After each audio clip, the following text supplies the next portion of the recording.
to Paddlecast with Betsy and Billy. On Paddlecast, we talk to and about paddlers who are pushing limits, paddlers who are pushing their own limits, and pushing the limits of paddle sports. We are joined today by Paolo Marconi. Paolo is one of the stand-up paddleboard racing pioneers from Italy and has been racing internationally since 2011, so 14 years now. You can frequently find Paolo in a top 10 position amongst the world's fastest SUP racers, but some of his greatest achievements have been in ultra-distance paddle racing. I first got to know Paolo when he won the first edition of Last Paddler Standing in December 2022. Last Paddler Standing is a backyard ultra style race for stand-up paddleboarders where racers complete one 5-kilometer lap every hour until they can't anymore. So Paolo paddled for 48 hours straight to win the race. And perhaps one of his greatest achievements yet, Paolo has recently published an incredible book called Racing the Quit Monkey. I get to show off my copy here for anyone who's watching on the video. What an amazing book. I was really honored to get the chance to, read the book early and write the foreword for it and just be a part of this journey, which has been incredible. Paolo, thank you so much for joining us today to talk about your book and about your SUP racing. Hi, everyone, and thanks to you guys for having me. It's an honor and a pleasure to talk with you. So thank you. It's great to have you on. Yeah, I just love the book so much. And I think any paddler, and even if you're not a paddler, I think people are going to get a lot out of it. But I want to start with, why you wrote this book. And you actually just recently published a blog post on supsalivoli.com about why you decided to write it, which I was enjoying, kind of reading that. And you have spoken about sort of that time that you had during the COVID-19 pandemic to reflect. And you've also spoken and written about how your identity shifted when you had a child and became a father. And then when you went from more of the sort of typical international SUP racing to SUP ultra racing, even ultra running, and that ultras became part of your identity. But you've been writing since long before 2020, since before the pandemic. Yeah, there's this moment in the book where you talk about something that happened to you and your partner, Susak Molinero, while you were camping in a van. I think it was while you were out paddling that someone broke in and they stole your backpacks, Yes. Which, yeah, really hard moment. But for you, the hardest part of that was losing your diary where you had been writing. Why was it that it was losing your diary? Why was that such a devastating blow? And why is writing so important to you? I started writing and reading a lot of books since I was a child. I don't know, maybe seeing my grandparents reading a lot. But I remember when I was really young, like 13, 14, when I was before being a teenager, I wrote my very first novel about kids. It was a kids novel just for fun. And I always had a diary and journaling. And so that moment when they stole our stuff from the van was a particular moment because it was like we were on tour for like 3 months of racing on the road, and it was a really intense moment where every day I take note of all the emotion going through. It was the very first van life experience for us, and there was the training, all the details I journal about the training, the race, all the like the logs of the datas of the racing, and it was all written by hand on this diary. So when I understood that I got stolen, actually apart from some clothes and my GoPro, I believe, the diary was the most valuable thing because it was like a collection of memories and data from that really beautiful period that was gone. and so that was really sad for me at the moment.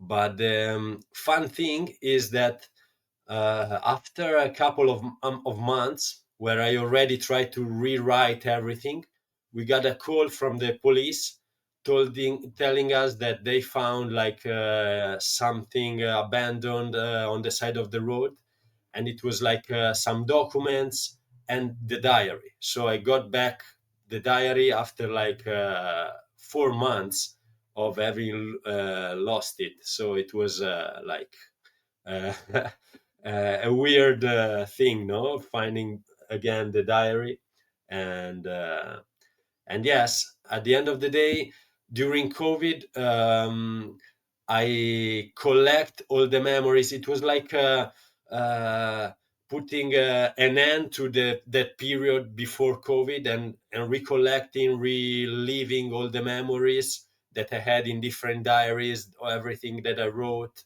and put them into that first book in Italian. That was it was called Figli di uno sport minore. It means like sons of a minor sport, maybe in English can be translated, and that's how it came to life. That's really cool. I don't diary or journal, but if someone stole my Strava and I lost 4 months of Strava, that would be the end of me. Yeah, I have the app where I keep track of my training, but I still write like sensation and what was going through the mind in that kind of racing, and I still keep on paper, keeping it on paper. I don't know. I like it more, and I trust it more. I'm always afraid of losing my phone, losing my account, so. Uh, the diary is always with me then. Do you find that, writing down your emotions or your mental state, that it helps with the processing of that, or do you go back and read it later on?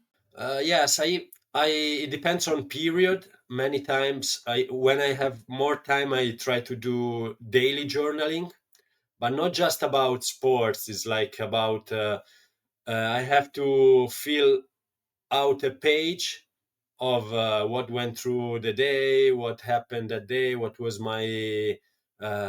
are my plans for the future, everything that comes to my mind. And I find like a way to create more space in my head, like to decompress and to put all the self-talking away and on the paper. And then what I do usually is like to open the diary randomly and find a page from, I don't know, can be 1 month, 2 months, 5 days before, and just read it just to see what was going on. That's so cool. It's like you take the brain space and you just put the words on the page, and then you Yeah, can kind of yeah, yeah. Yes, that's the goal. yeah. So I want to, of course, talk to you about the title, which I think is so recognizable and relatable. So the title of the book is Racing the Quit Monkey. And the quit monkey you describe in very particular terms. So that little voice in our head that visits us when we are doing hard or unpleasant things. It might show up during a race, a training session, or most commonly in our everyday life. It is the little demon that everybody deals with. The harder you test yourself, the more you will have to face it. I think that description is so clear, and everyone has heard from the quit monkey at different times, and you. Yeah, I'm sure those times come to mind very quickly. But you take yeah. us in the book through this journey about how your motivation and changed in stand-up paddleboard racing. Would you say that there was one moment, or if you could choose one moment where you experienced the greatest change in your relationship with the quit monkey? So before going to that, I have to tell you where the name Quit Monkey comes from, because I don't think it's in the book, and I have to thank for this idea to Christine Thomas, who was one of the commenter in the edition, and she's a good paddler as well. And watching the live streaming after the race, she was saying, "Oh, the second night, everybody is in their head, talking to that little voice, that Quit Monkey." So she created the name Quit Monkey, and hopefully she is going to listen. And thank you, Christine, because it really, how you say, it really points out the figure that described that little voice. And coming back to your question, I think the first time I ever realized about this was probably the first stand-up paddling race I did in Italy. It was like in 2009, and I still didn't know about the Quid Monkey, the self-talking. I still didn't know anything about endurance, but I found myself paddling this 8 kilometer race, and it was really, really hard for me at that time. And I get to know the endurance, a taste of endurance. And then later I discovered, oh, okay, that was the Quid Monkey coming at me, like saying, "Oh, this is hard. What are you doing?" And again, it happened in the circumnavigation of Elba Island, where I had I was halfway, around 40-45 kilometers, and I had this mental breakdown where I say, "Wow, this was so tough," and I'm just halfway. And that was another turning point. And from that moment on, I start kind of recognizing that, and understanding where understanding that moment when the self-talking pop up, and starting to deal with it a little bit better. And even in classic racing, I mean, I had a race 2 weeks ago in Crete, and it was really flat and hard. And after the race, I had a conversation with my friend Filippo Mercuriali, who is also a good friend and great racer. And he also read my book, and we were talking. I said, "Man, after the kilometer number 10, when there was this attack, I went through what you say in the Quid Monkey." And I said, "Yes, it's the same for me when I got dropped from the group." So the Quid Monkey, it's also in the shorter distance now, and I can recognize and be more aware or how to deal with it. Yeah, I think that's that moment when you've been dropped off the group, right? And you're like, okay, am I going to make it back into the group? Maybe not. Yeah, How do you keep yeah, pushing, or do you just kind of yeah. like ease off and give up at that point? It's really tough.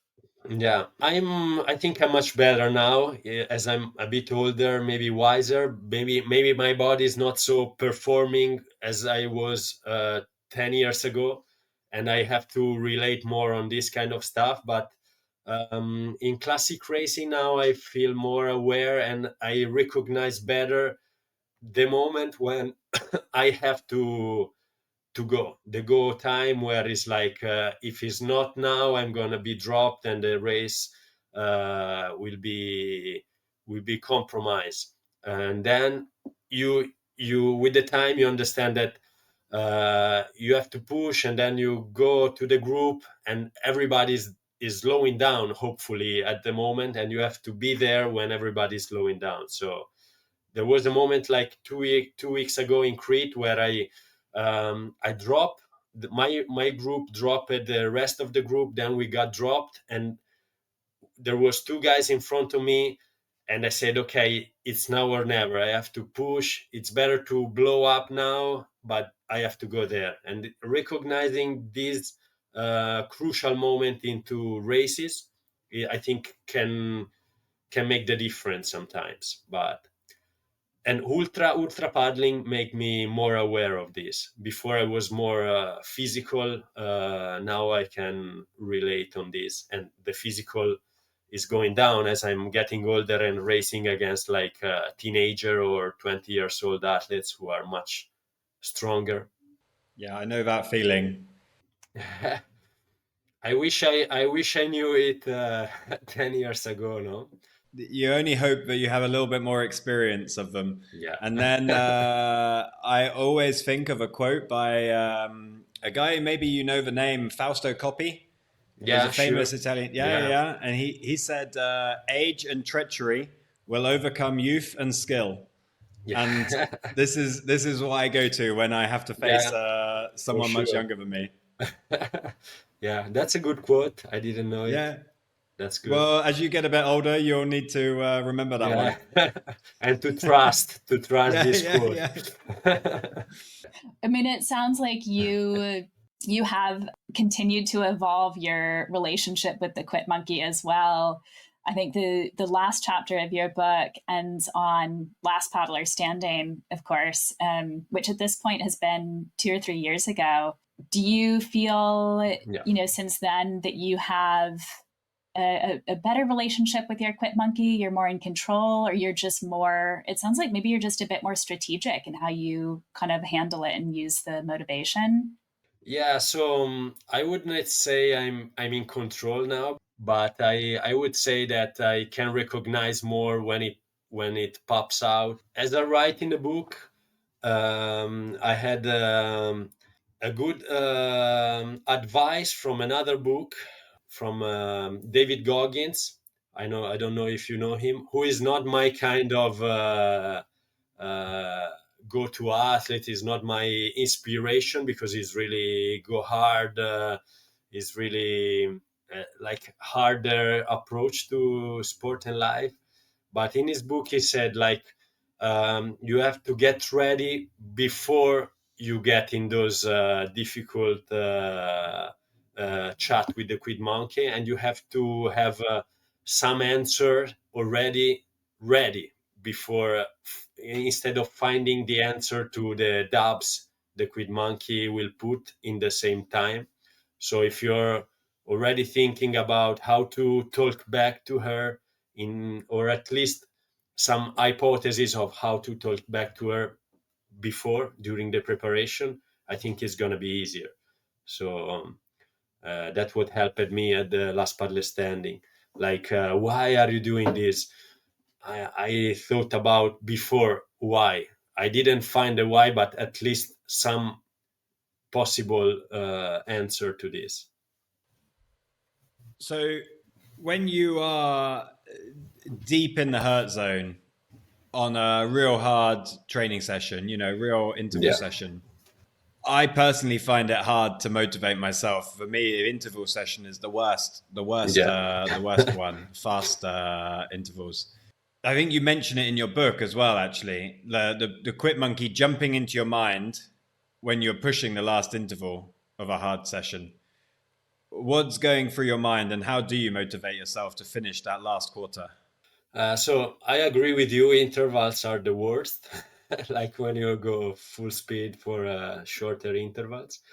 And yeah, my motivation usually is in shorter intervals or even longer. It's I choose to do this. Okay, so I'm not forced by anyone. I'm a self-coached athlete, so I'm my own coach, and I have this privilege to choose what I'm doing. So even if it's a really testing or really hard interval or really hard challenge, that's my choice. So that it's already enough to talk back to the self-talking and to solve things. Yes, that's one strategy. And then usually hard intervals are not that long. So after some ultra experience, I can say, okay, I've been doing longer challenge, so I can do this. I can keep up with this really hard effort for like 2 minutes, 3 minutes, or even 10 minutes. Is going to finish pretty soon. That's my two strategies to face this kind of training sessions, and also talking back with strength, like, okay, this is hard, this is challenging, my muscle hurt, and you find it like an opportunity to improve, an opportunity of growth, and you go even harder through the interval. So something you mentioned there made me realize that you are going to be part of me talking to my Quit Monkey now. And I didn't, until I read your book, I didn't know about the Quit Monkey either. But now I have this monkey. And now that I know you've done 48 hours of paddling at Last Paddler Standing, you'll become part of that, because I haven't paddled for 48 hours before. The longest I have done is 17 and a half. But my next two challenges will be over that. So I will have you in my mind going, well, if Paolo can do 48 hours, I can do my next two, which are 22 and 24 hours, I think. And so you'll be part of my Quit Monkey next time. Okay. But in training, I know that the intervals will make me better. And I have a different one in the racing. But how do you approach your Quit Monkey differently in the training session and then in the race? Okay, so first of all, I'm honored to be in your part of Quit Monkey, and that's good to inspire more. Even I find some inspiration from other athletes who did incredible things, and they said, okay, if we can do this for that long, I can try at least to do it. So that's a good thing about the community, a sport community. And regarding your question, in training, I find it easier because I know where the hard times are coming. I for example, in the last part of the training, or I don't know, the upwind interval. So more or less, I understand when the the negative chat is coming out. And in a race, it's out of your control, so it's harder. Maybe the Quit Monkey won't come up, maybe everything will go easy, or maybe from kilometer number one you do a mistake and you have to do all the race and push through hard time all the race. So that's the main difference for me. In a race, I try to be open to everything, the good and the bad, and accept whatever will throw at me. And in a training session, maybe I can also go and trigger those hard times to test myself harder, to be ready in competition. Yeah, that's cool. It's a good point. Just that difference between having more control over it in training and knowing exactly what's coming in training versus in a race, when it's, as much as you prepare, right? Sometimes you just have unexpected uncontrollables. Yes, especially in ultras, that you never know what's going Yeah. on. Yeah. Well, one of my favorite parts of your book is anytime you talk about Salivoli, which is your hometown where you're from in Italy. And it's just the way that you write about it is so, poignant. And it just really comes across how much the place of Salivoli means to you. So you say, for me, Salivoli has been and always will be my place in the world. You talk about exploring the coastline as a child and how that's where you always return, even when you are really constantly flying all over the world to all of these different competitions. How would you describe what Salivoli means to you, and why you chose that as the place to build your stand-up paddleboarding school? So Salivoli is like the neighborhood where the beach of my town is. My town is called Piombino, but Salivoli is where I usually spend my time, as my neighborhood, my beach. And I define it like a state of mind. It's like when you get there, it's like, good, I'm home. So that's the feeling I get from it. And it means so much to me because my parents had a house on the beach, a tiny, like a cabin right straight on the beach, where I used to move as the school finished in June. since I remember. So since forever, since my first days of childhood, and I spend there all my summer with them, with my friends, with my neighbors, and I have so many good memories there. And it's such a community on the beach, because you can find, I don't know, my grandparents had their best friends there, who had sons who were best friends with my fathers and my mother. And now the generation after generation, these things is going on. And now I can see it with my son as well. He always on the beach. Everybody takes care of everybody. And apart from this, Salivoli is also a good place to train, because you can also always find all kind of conditions. You can, especially in summer, you go early morning, you find flat water. If you wait in the afternoon, you get thermic mistral, and you get waves, you get downwind. It's like a bay, so depending on the direction of the wind, you can find your background for training. And so it meant a lot for me, even growing as a waterman in that place. It taught me a lot about seamanship, sailing, kayaking, everything I could do there. So and we decided to build our school there, because we started stand-up paddling back in 2009, 2008, and nobody knew what it was. So people got curious, and they asked us to teach them. And year after year, we found more and more people involved. And we said, okay, let's do a proper school. Let's set up a sub community. And now we find people coming from other countries training with us. And this is good, is the best we can have, people coming from foreign countries appreciating the sport. For me, it's just so cool. So that's what Salivoli looks like. That's amazing.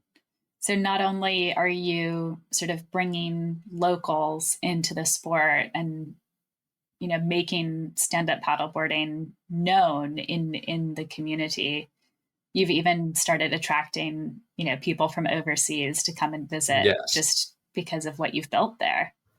Yes, and because of the beauty of our sea as well, not just because of us, but because of the environment. We started with local people. Still today, we have many kids doing our camps in the summer, and then they grow up. They are independent. They just go around the coast with their stand-up paddles, and you can see in summer all the kids having their own board. They just go out alone. They tie the board to the buoy, and they just have fun, or they discover the. For us, the beauty is teaching this discipline and giving people a tool to enjoy the waters of our sport. That's the best.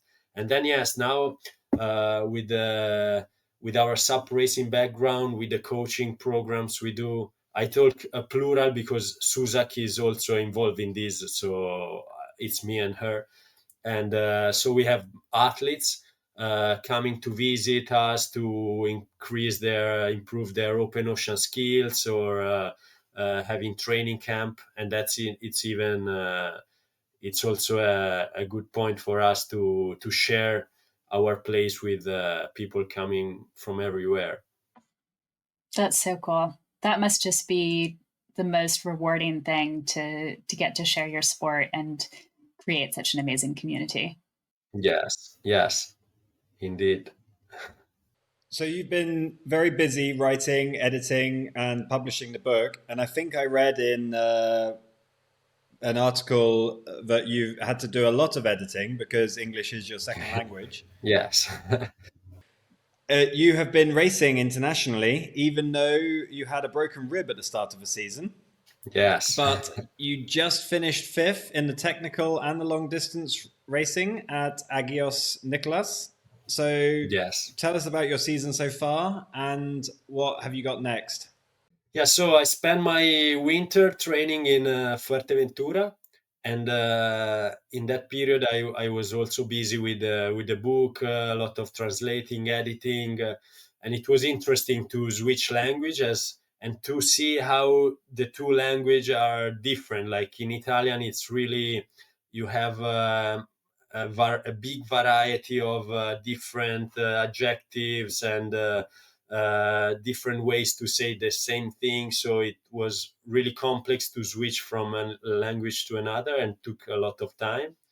And then, yes, I broke a rib during this period in Canaries, and I think I'm just recovering now. I'm 1 month that I it's 1 month that I feel better. I can paddle without pain, and so I'm even more enthusiastic now about paddling because I could not express my paddling, my fitness for all winter with the broken rib. And now these things of being recovered give me an extra boost of energy.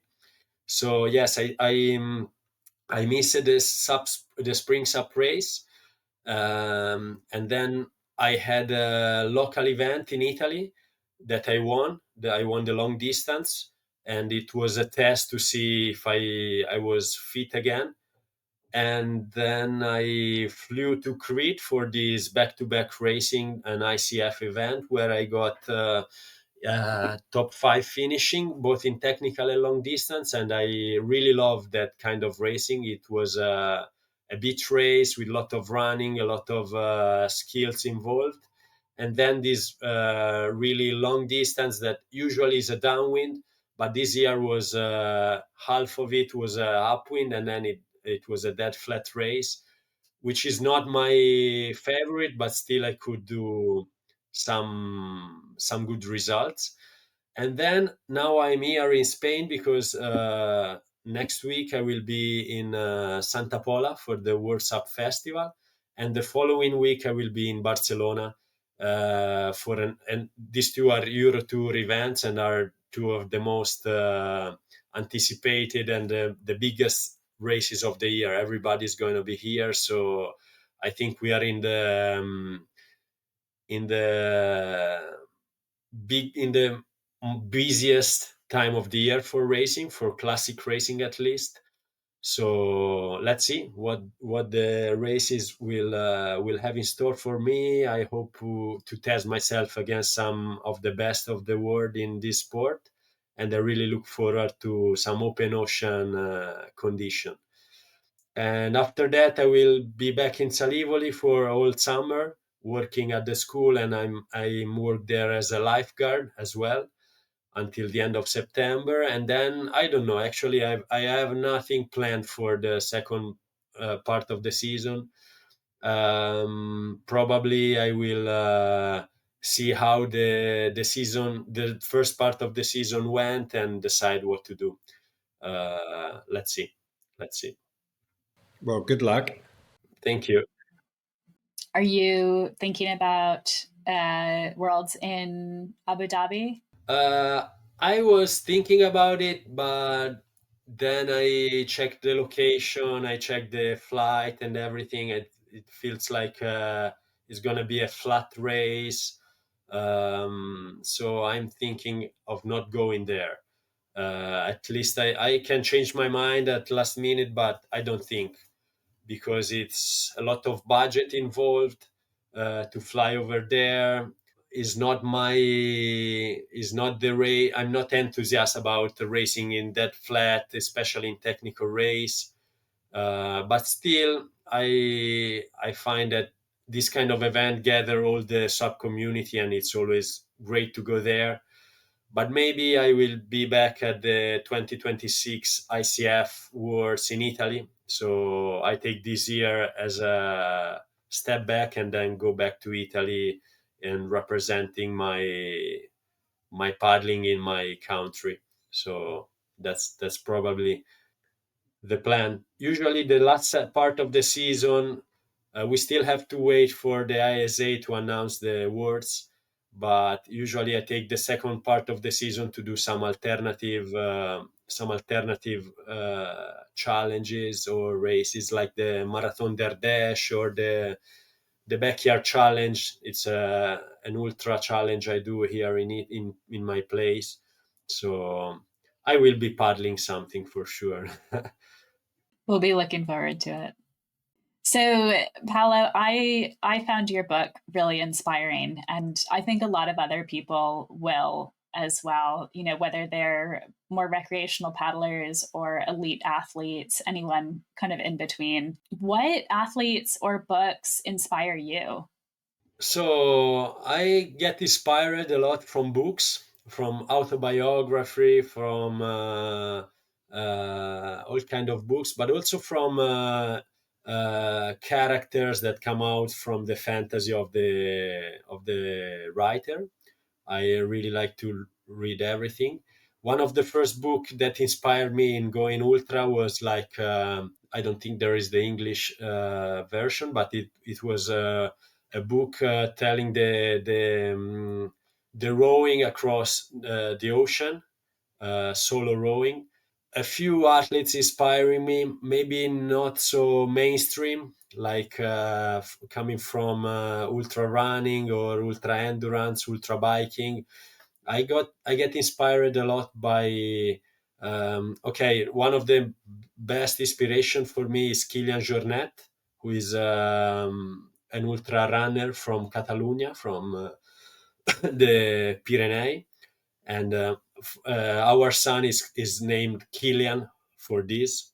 So because he's a great role model, and he is one of the uh, best runners of all time. He can be fast in a marathon. He can be fast in a 200K race. So, and he's a great example of humble athlete and a man apart from athlete.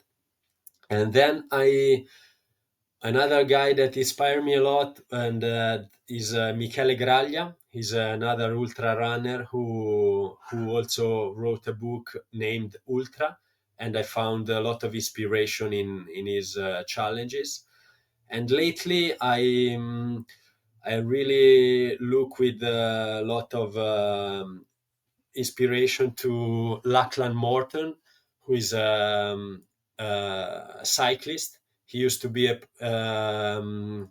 classic pro racer, like he did all the Giro, the Tour de France, and all the big races with a professional team. And now, in the last maybe 5 years, he switched to this alternative race program, which he does a lot of gravel racing and crazy challenges, but with the background of fast classic racing, and he is achieving incredible things. He just cycled around Australia, and it was a massive effort, really big inspiration for me. And regarding the SUP world, I get inspiration from some of my friends who are still paddling or who just stopped paddling. One of these is Bruno Azulio, who achieved crazy things. He was one of the fastest and one of the most successful endurance athletes, and so on. I don't start saying name because I'm really inspired by most of the elite athletes. I would forget some of them. So all the guys who paddled for a long time and who are got deep into our sport back in the days when there was no the movement was starting to exist. Now it's more solid, but before, everybody who believed in this sport is an inspiration for me. But even I get inspiration from the weekend warrior who trains before going to work, and I coach some amateur guys, and I always say to them, "You're doing exceptional thing because you have your everyday routine. You have to go to work, and still you find time to train and to follow a program." This is big inspiration from me too. You know, they have it harder. You know, they have Yeah, to fit it yeah, in yeah, yeah, with everything. Yeah. And then when they go to the races, they don't often have the sponsorship. Yeah. They don't have all the knowledge, and the race takes longer for them. They're on the Yes. course longer. Yeah, for sure. Whenever I do a long event and I finish earlier, I always think of the guys that still have Yes. 10 hours left, and I hurt. And then you think, wow, if you probably hurt that much and you still have 10 hours left, like Yes. I always think of those guys Yeah. and Yeah. girls. Me too. And nobody's gonna cheer them or get an interview or No, get a no. board for free. So that's a deeper motivation that they have, and I think it's one of the biggest inspiration. So I am newer to following stand-up paddleboarding. I will hold my hands up and say that last year I didn't follow it at all. But talking more with Betsy, talking now with you, Paolo, and reading your book, and meeting Sarah from SUP Junkie on the beach in England, I am now following it. I'm catching up quick. It's a Good. fast evolving sport. It's done a lot of it, but it's still evolving quickly. From your point of view, what is the most exciting thing happening now? I think the most exciting thing is this sport is evolving at this fast pace, and we can have now so many races, so many alternatives. Uh, you can race and paddle whatever you it comes to your mind. So that's what's fascinating me the most. In the same weekend, you can find a ultra paddling race together with a sprint, and this mix of cultures that is coming over from canoe, from kayak, from other water sports, from the subfoiling, for example, is like going so fast that that's one of the most exciting times we've ever had. I think the growth of the sport is what exciting me the most now, and hopefully it will go on. Many people thinks that we have to put like a format for everything, like okay, we will go to Olympics, we will have this format. I would love to have SUP in the Olympics, but I think we have to be careful to standardize too much the sport, and leave many doors as possible open to every paddler to express and find their own way to live it. So that's what exciting for me. I think for sure SUP will be in the Olympics soon, won't it? I mean, Yeah. it's a fun, but I really hope it's not just on a lake. I really hope it's Yeah. something, on the open water Yeah. would be much better than a lake. I agree, but that's why I was saying to not standardize too much. It can be one Olympic can be like the worlds now. If you can go to Sarasota, that is artificial flat, but hopefully you will have open ocean worlds as well. So I don't know, because then politics come to the game, and you never Yeah. know if it's good or bad, or if it's just for the growth of the sport. So we'll figure it out, and we will embrace whatever comes to the sport. But if even if it stays like this, it's already a big achievement. I remember 10 years ago, like nobody had, no, maybe more than 10 years ago, like in 2010, nobody had any idea of what if you could actually race on it. And now Yeah. we have like five uh, international circuits of races, so that's good. You have raced all over the world and you're still racing. So, have you got any big races that you consider going to in the future? Are you going to do another last paddler standing, or do you have anything else on the bucket list? Yeah, there are many races on my bucket list, and hopefully season after season I can check this bucket list. Of course, I would love to go back to last paddler standing, but the main issue for me to go to the US is logistic. If I will come back to the race, it will be to put down a great performance and to be ready for potentially 3 nights of paddling. But for doing this, I need a crew. I need a much more organized expedition than the first time, where I went without a crew, with a really small tent, and with not too much logistic organization behind me. And there are a few other races that I would love to do, like big ultras, like the DW, which you talked before in another podcast, or the Thames 200, or the Loire 725. That's what I would love. And it's good to see so many ultra racing coming from the canoe or kayak world, starting to accept stand-up paddling. So I think the bucket list will be even longer in the future. I mean, coming back to 11 City Tour, this is on my bucket list. But as long as I'm still competitive in classic racing, I have to keep the balance between normal races and ultra. So I try to do one or two ultra experience every season, and then focus on the classic racing. But it will come a time where I will switch completely to ultra, and sooner or later. I like it. Look forward to seeing some of those. Definitely. A lot of great races still ahead. Well, thank you. Thank you so much, Paolo, for joining us today.